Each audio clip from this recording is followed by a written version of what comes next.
what's been happening for me, I've been working with this really nice lady, um, and she's creating an opportunity for me to like see a lot of like the traumas and like things that like happened to me, Mm. um, but also some of the like more beautiful things that happen. And I'm noticing that I'm kind of like I get energetically lost, Mm. like I get drawn in by a lot of these energies, and also there's a lot of like achings and yearnings and things that went like uh, that weren't faced or Mm. um, like not fully played out or Mm. um, yeah, any number of. So I I just get I just get lost in that stuff. So I'm Yeah, just wondering how I can like when going into some of these you know um, energies, how to like just maintain your presence, because that's really the only way that you can open to them fully and allow them to dissolve, right? yeah, totally. It's it's seeing that they're not you. So what happens, like, so say if you've got an energy of like darkness, like say if it's an energy between you and your mum that comes up of like feeling dismissed or not seen or something like this, Mm. then then what? Sorry, excuse Khaleesi. Then uh, then what happens is like you believe it's not even you, it's just a functioning that's happening in the body, is that becomes who you are. So it's like you become really immersed in that story and it becomes you, and there's no distance from that story. I don't mean distance as in like avoiding the story or like trying to negate it. I mean that you have no, you no longer have a sense of that presence, of that emptiness which is looking out to everything. So it's like a disconnection from source. That's for a lot of people, they're disconnected the Yeah. whole time, like all the time. They're not really, actually, because I suspect what happens for a lot of people is they're going in and out of it, but they just don't notice. It's when they're disconnected and more connected and less connected. Yeah. And it's just that these trigger points, so these stories which produce more pain, and it's emotional pain which they produce, it triggers more identification and more seeking, or more trying to avoid that. And I don't really know if I have a how to. Like when I work with people, it's quite intuitive, but what I am doing is I'm trying to get them to not avoid their feelings. So this is what intuitively feels that needs to happen. So accept what you're feeling. So a lot of the time in every moment we don't want to accept what we're feeling because it's inconvenient to what we want to be doing. So it's like we might be feeling really tired or really exhausted or really upset about something, and we want to ignore that and be something else because we want to do something else. So it's first of all this acceptance and getting used to putting your attention all the time or most of the time in the body, like what am I feeling here, rather than what you're thinking. So it's putting the attention in the body. You realize what you're thinking, and you can use the thinking as a bell. So when you start getting repetitive thoughts about something, or hateful thoughts, or angry thoughts about something, or obsessive thoughts about something, you can look at them, but then it's like guiding to the body. So what's the body actually feeling? Like where do you feel tight? Like what emotions? How big or small does that feel? And then getting used to be able to name them and to put them into words, and used to like the feeling of it. So sometimes a lot of the time actually our feelings have words. So if you've got a lot of pain in your heart, so your story might be that you hate your boss, and then when you go into the feeling of it deep down, you realize that in your heart you feel very vulnerable and abandoned. So it's like coming down to the base of the feeling and seeing that's not somebody. That's a habit that's appearing in the body. That's a functioning that's appearing in the body. But that's not you. Who you are is present, that which is watching it. And so it's kind of coming used to the feeling, seeing the presence that's there, even in the painful feeling, that there's presence, that there's consciousness, even if you don't feel blissful, even if you feel a lot of pain, like noticing that there's also consciousness. And then also you can play with it, like twisting it to the other side. So telling yourself story to relax the feeling, telling yourself the opposite story. So I am loved and I am accepted. And then speaking about all the times you have been loved and accepted. So it's like also neutralizing that feeling. So it's a feeling the feeling, embracing the feeling, and then getting used to neutralizing it, to calming it down. And then the whole time seeing the presence doesn't leave, no matter what. In the painful or pleasurable state, it doesn't leave. And neither of them are your happiness, because the pleasure feels great, but it passes. It's not what you're longing for, that state of feeling that you're loved and that you're accepted and you're part of a community. Like, that's nice, but it's not that feeling you're looking for. What you're looking for is the end of seeking. What you're looking for is the home in every moment. That feeling comfortable right here, that's beyond that. Beyond a feeling that comes and goes. And also noticing that feelings are changing always. And there's nothing wrong with that. Like, they're always morphing like clouds, coming and going, coming and going. And our tendency is to attach onto it and to think that it's going to last forever, and that you always think like that, and that is the truth. Like in the olden days, before I got into this subject, like that, I remember, you get angry at someone and you thought that was truth, that they had really done that, and that that's the way it is. They are an asshole and that's it. Whereas that's absolutely not true. There is nobody that's an asshole. There is events, there's things that people can do that aren't very nice, but there is no asshole. They're like conditions that are arising in every moment and changing.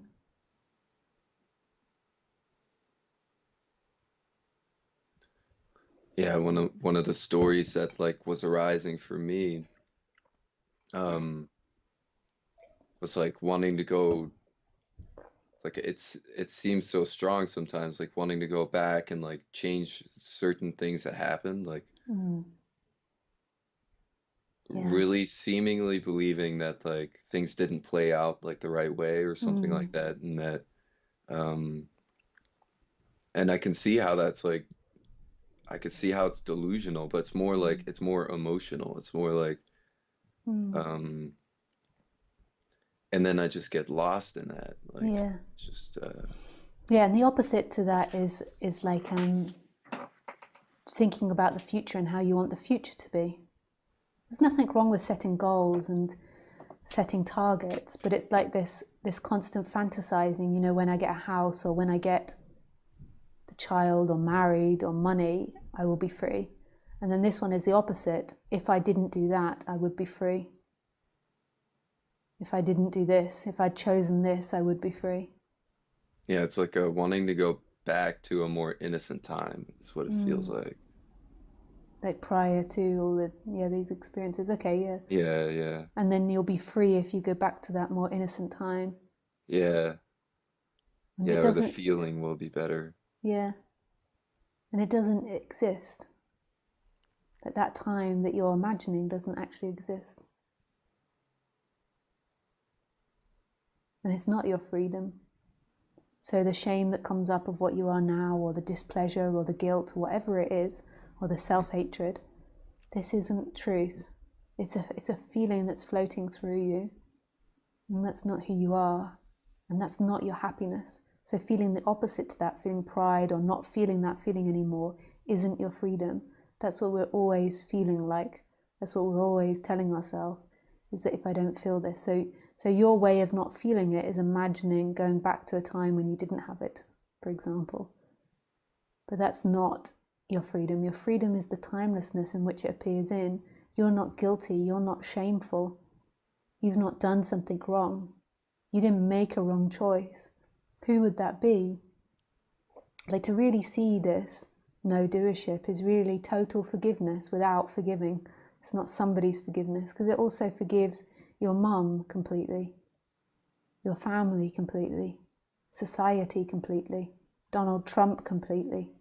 Because there's nobody there to blame. They're a happening, just like you're a happening. And that's really radical, because our society is so much based on blame and shame.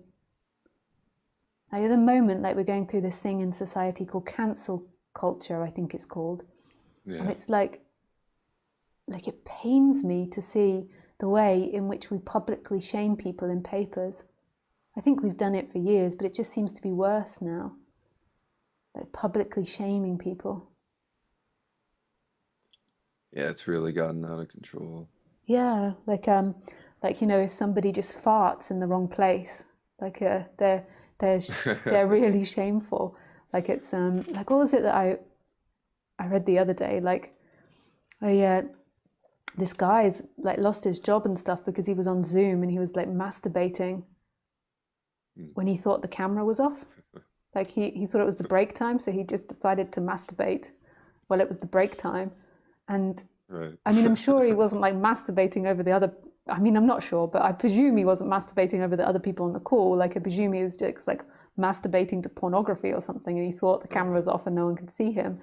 And then it's like, that is so ridiculous that he now is like publicly humiliated. All his family is humiliated, and then losing his job. Like, what? It's masturbation. He wouldn't like it. What's so His wrong life is about destroyed. sex? Yeah, what is so wrong about sex and sexuality? Like, and who cares if in his break time he just decides to have an orgasm? It's like I can't see the offense in that. Maybe I'm not seeing it right. Like maybe there is something really abusive in what he did there. But even if he was really abusive, well, he should pay the consequences. Like the consequences is in like if we take away these freedoms or something. But still, shaming him in society is so unhealthy. It's that very shame which leads people to be abusive. It's like the worst thing we could do to people. Like, so they think that like with pedophilia, like one of the most successful ways of curing it is for people to be able to admit it and for other people to not, like this is just one way that's very healthy for them, and people not shaming them, like seeing that they can't help having these images. They don't have to act it out. Like so there's techniques on how to not act it out, but people accept them and don't shame them for it. Like that's a sexuality that like if they have those thoughts, like who would want those thoughts and who would want those urges? Right. It's like the guilt and shame that keeps like Yeah, these hidden. traumas in Yeah, place. totally. Like no, and this is why I think like when you're really healing the personal self, you have to do it with non-duality, because there's many parts of everybody that feel unacceptable. Like I'm Yeah. sure all of us have done inappropriate sexual things. Like maybe there isn't, maybe there's some that haven't, but maybe like inappropriate thoughts or images. It's maybe even more so for men, like I can't even imagine it. But that's totally not their Right. fault. The more that it's hidden, the more that it becomes like sadistic and like sadistic in the sense like harmful to other people, you know, the more that we Right. hide these things. It Like comes out in other intrusive. ways. Yeah. And there's absolutely nothing wrong with sexuality. And if you have like sadistic sexual urges, that's okay. Denying it is going to make it worse, but admitting it, and then there might be a safe environment in which that can be explored, or there might be therapies. When it's hidden though, that person is like, there's something wrong with you, you're a freak, and what a terrible identity to have. And I would say so many people have weird sexual urges, or maybe it's just me. Like, you know, you have these weird sexual thoughts come in at a younger age, or Right. like weird interests, Right. or not weird interests, like whatever, it doesn't Yeah. matter. Yeah, I guess we don't know how to encounter whatever comes because like at a younger age because like people around us aren't capable of like embracing it or Yeah, yeah. yeah. And there is nobody that is shameful. It doesn't mean that we don't work with people when they do stuff inappropriately and try to work and improve that. But it should be seen as like, we've had somebody in our society that's done something really terrible. It's the rest of us responsibility to help that person overcome that. I think they even do this in a tribe I was reading about. Like if somebody sins, then the rest of the community have to take that on board together. I can't remember the way it is. Yeah. Like it's like they're a product of our society. They're not an individual evil person. They're a product of our society. And they just Yes. had like this unfortunate karma. And the way that we get over this karma as a collective, as society, is by helping people, is by embracing people, and certainly not shaming people.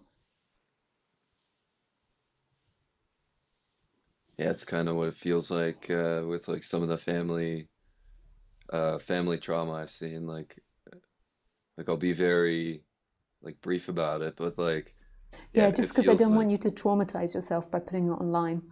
yeah, Like, yeah. like I not think the, that's a good it's point. like sometimes when we're online, you know, we feel this openness and then we explore stuff and then it's a bit traumatic.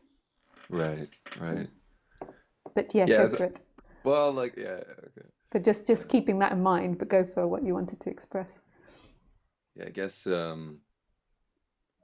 like what I did feel was that like just this general trauma about like who I was, and I didn't do anything like horribly wrong. It's just like what was imbued by like my, like I don't want to talk about family members or put anyone on the spotlight. So um it seems to be like a sense of shame about my general like being like Yeah, um yeah.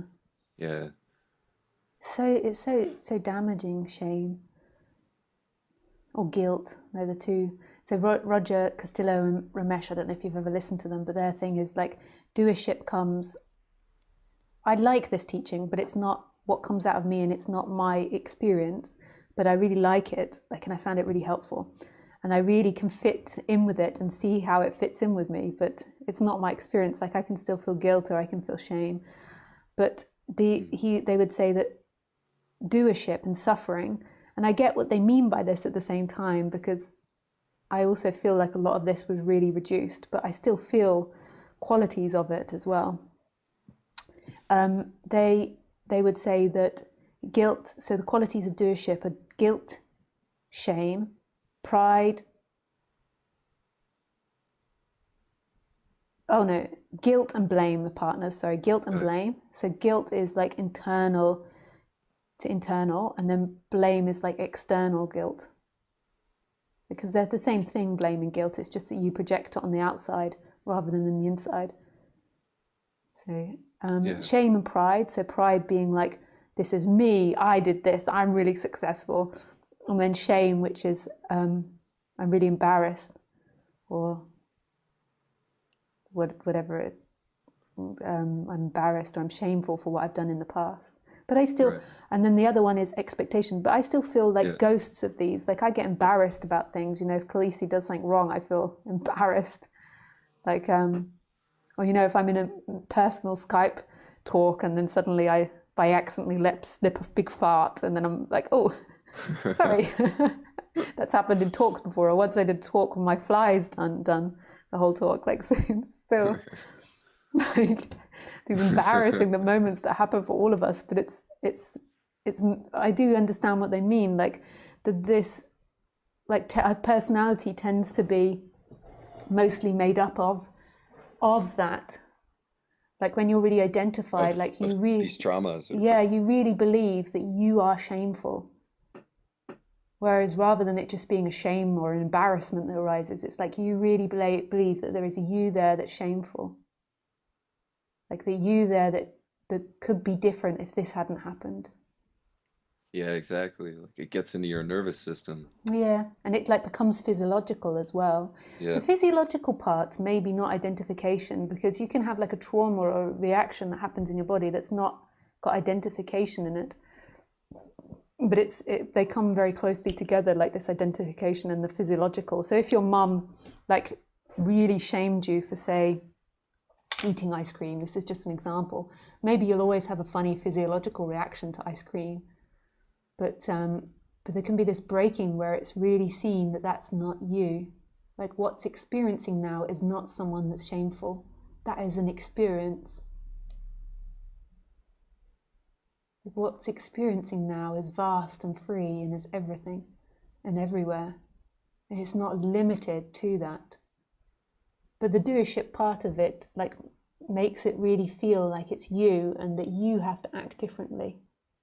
For your life to be different, for you to be happy, and that's not true. Yeah, what it seems like is like a lot of things have to happen. Yeah, but Yeah, that's all an idea is. Like, so right yeah. now, a lot of things don't have to happen. Like right now, consciousness is free, but then there's this identification with the body and this pain, and then this longing to be free. But that's all happening in the dream, and then the consciousness is everywhere. The consciousness is timeless. There's not somebody there that's suffering. There's not someone there with guilt. There's not someone that needs to become enlightened. Like, that's all identification with the person. That's all the doership that Roger talks about. So it's just that the longing to be free is like misplaced. Yeah, the freedom is here. It's like a lie that the person is imbued in, that there is a you that exists in time. Who is this person? Who is looking right now? Who is hearing right now? Who is feeling right now?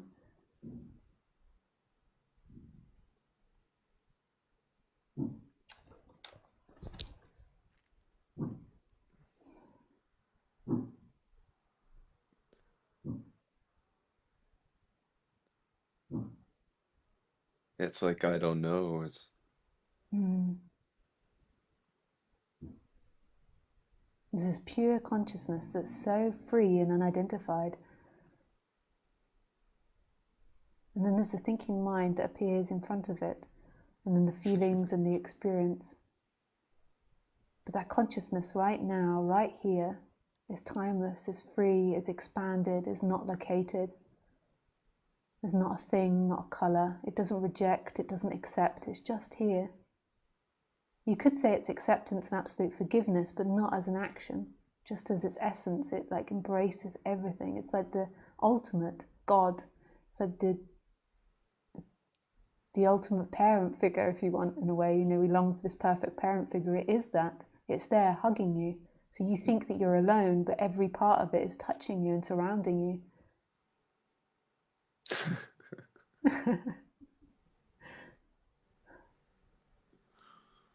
It's in like the place where no one would look.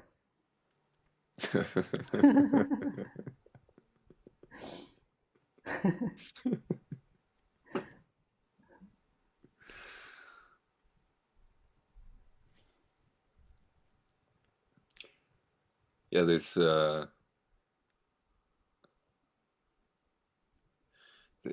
it's like the person's always, and this might be a pattern also from like my mom, or that's always trying to like control, Mm. you know, so like energetically, if I feel like there's like a loss of control, it's like it's relaxing in one way, and then on another, it's like, but I guess Mm. everyone has that in some way. I think it's just tied to some things that happened Mm. um, with me. It's like the contraction is also control, you know. Mm.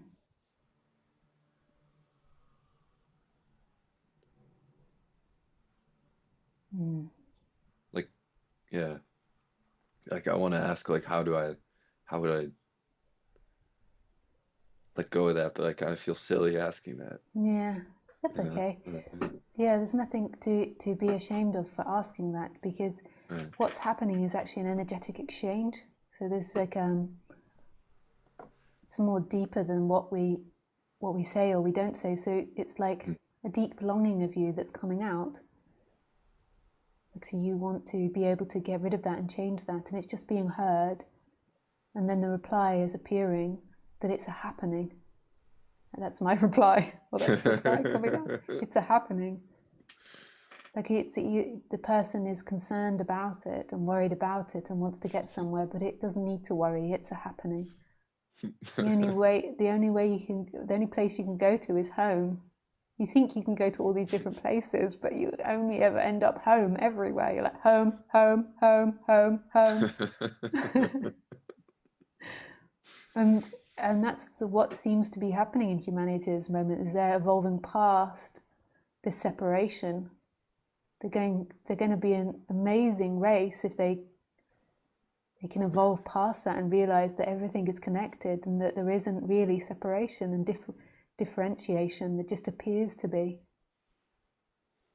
That it's one action acting out.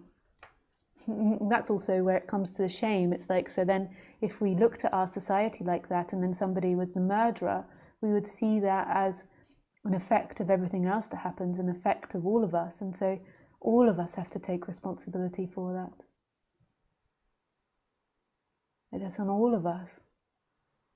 It's so sad, you know. I noticed that there's a lot more violent stuff in England happening currently. And I think it's because, I really don't know, this is just an intuitive feeling, like they haven't studied it, but my intuitive feeling is because for the last 15 years we've been in something called austerity.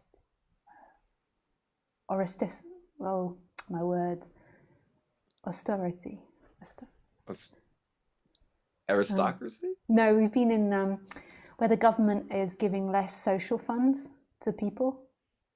We've been in. Oh, I have no idea. Yes, they use it a lot in English politics, and it basically means they cut down a lot of the social funding for things, because after 2008, the Conservative government, the right-wing government got in, and they decided the best way forward was to cut a lot of the social things, and to cut taxes to help businesses thrive, you know, because of everything that happened in 2008 and the debts and trying to pay back the debts. And I noticed there's a lot of like violent things, and it reminds me a little bit of like the violent things that happen in America. I'm not saying that they don't happen in Europe too, but it's it's a lot smaller scale. Right. But like really gross things that people do to each other, and just like rioting, or pardon? Just rioting, or people like clashing in the streets, or yeah, no, more like killing and murdering and like doing really like mentally gross things to each other. Okay, yeah. And I think it's because the more poorer that people are, the harder things are, and the more traumatized they get. So when you're on the brink of being like really poor and everything being taken away from you, or you've just had years and years of poverty, people's mental health gets worse as well. Yeah. And so what the newspapers do and what people do about that is they blame the individual. And I feel like... so they're shaming them. Yeah, they blame the individual, but they're also, as a society, not taking responsibility for it. I do think that there are people that are born neurologically with more and less empathy, but that doesn't, with people with less empathy, it doesn't mean that they have to do really horrible things to each other. It tends to be because of traumas that they do horrible things.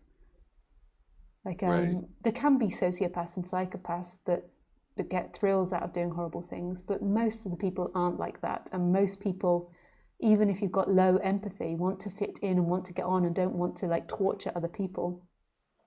And I think it comes with trauma, you know, like the more you traumatize somebody, then the more they act out these really nasty things that have been done to them.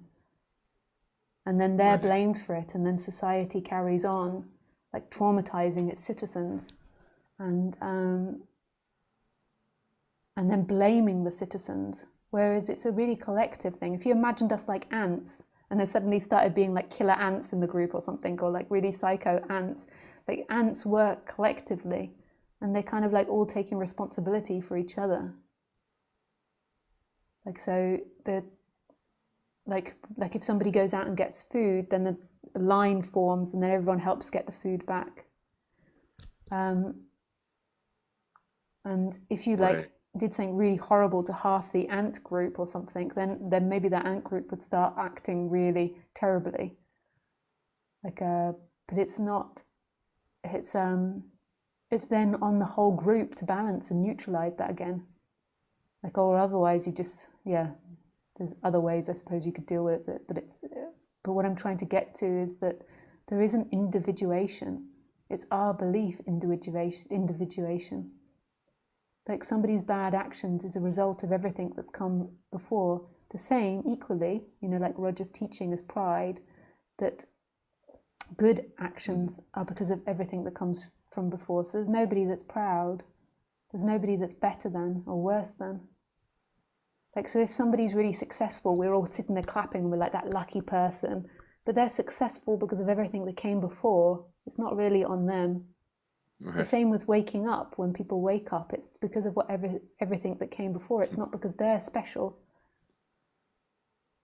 Like that's not how life works. It's oneness. It's not division. So we're going contrary to like what society is doing, is creating a situation where people are contrary to the natural order of things, which is selfishness uh is what's happening most nowadays, or that's the ideal for most people, Yeah, and right? we're not actually. I mean, we have elements to us that are selfish, but we're actually, as humanities, I suppose, as humanity, we're collective animals that work as a group. So more that we're taught to have competition and to Yeah, exactly. work against each other and to compete, the Yeah, more unhappy we'll be, because actually what we want, all of us, is to be able to give our gifts. So whatever you're right. good at, you actually want to be able to give it. It's not so much the success or people clapping, that's very short-lived. It's actually that you want to be Yeah, able to share your gifts, like everybody. yeah, yeah. And then we get obsessed in our society with the money, the reward at the end of it. So we're getting obsessed with the reward, and that's a fake thing. That makes us sick and that makes us ill, because it's not the reward we want. That has a part to it, like we want to be accepted by the group and we want to be part and feel safe. But predominantly what our urges in the moment is to give our gifts. But give whatever we're good at, whatever Right. comes naturally to us, and share it. What is it that like blocks that off, or what is it that? Because we're trained that work is about receiving money. So we're trained into this mentality where, first of all, we're not trained in play. So I Right. believe that at school we should be trained, or not trained, but we should be encouraged to follow play, to follow what we're naturally interested in, rather Right. than being forced to do something that we don't want to do. It's important that we learn to do things that we don't want to do, but not this like 8 hours a day of sitting in a classroom being forced to do things that we're not interested in. We should be encouraged to follow this element of play and excitement, that Yeah. feeling of wonder of wanting to give. Like, so for mine, my whole life has always been around, ironically, storytelling. Like, so, you know, when I was a kid, like one of my favorite games was I had a hamster and I had a Yeah. tape recorder, and then I would like make all these different, out of cardboard, I'd make all these different worlds, and then I would tell the story of the hamster going around the world. So whatever way he picked to go, then I would narrate the story. That's pretty cool. Yeah. So these are, and like I used to always be doing this with my dolls, like telling all these the stories, like creating scenes and then telling the story. So it's like I've got this natural urge to give stories and listen to stories, like listen very carefully to the way people are telling them and really enjoy it as well. So like Right. this, um, and I think everybody has that quality. And naturally, and look what like teaching is storytelling. Like I'm teaching you through storytellings and through Yeah, yeah. energy. So it's the same thing. And we all have these natural qualities that we're interested in. I was never allowed to do that at school. You know, I was told off for that. But there's so many ways in which that the teachers could have explored that with me, like like um like putting that onto computer, like writing it out onto computer, like making little books for it to go into, like so many things I could have learned, like by storytelling. Like they could have helped me expand on that. They Right. never, Yeah. you know, they didn't never expanded on what I enjoyed. And Yeah. it's the same for everybody. Like some Yeah. people naturally enjoy learning and they're the ones that are successful at school, and that's their gift. They're the ones that are naturally like enjoy learning and picking up information and passing tests. But that's not everybody. Everybody has their unique gift. So that's one thing. And then the other thing is that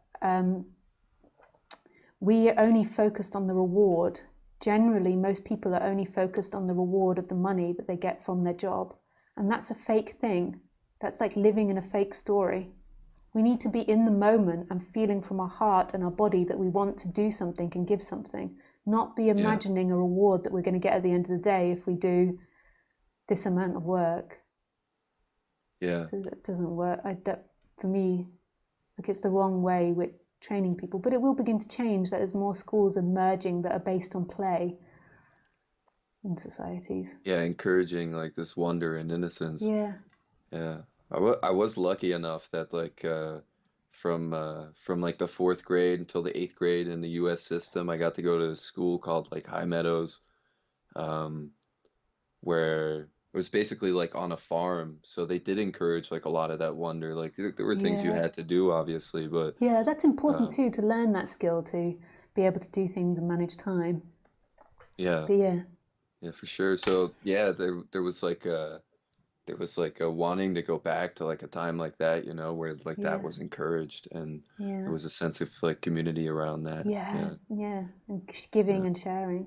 We would yeah, for we would sure. all thrive in a society where we're giving and sharing a lot more than we are now. Like our society is an identified society. It's all about getting for yourself. And as we begin Yeah, to evolve and wake up more, it will all be more about sharing and giving. Like, because if you think about the tree that produces fruit, like the way the tree survives is it produces a fruit in order for the birds to eat, to then poop out its seeds for it to survive. Like, it also yeah, takes from the ground, but its main focus, I presume, is like on the growth part, is on the giving. Like it's not focusing on like if I give this, then yeah, I'm going to get lots of bird poo, which is going to like it's in the moment. It's like growing. It's expanding. Yeah. yeah. The growth is in the giving. Yeah. Yeah. Okay. Nice. That Very was lovely cool. speaking with you again, Yeah, Brian. really cool speaking to you too, Lisa. Yeah. Thank you so Yeah. much. Thanks for calling in. Yeah. Bye. Thank you. Bye.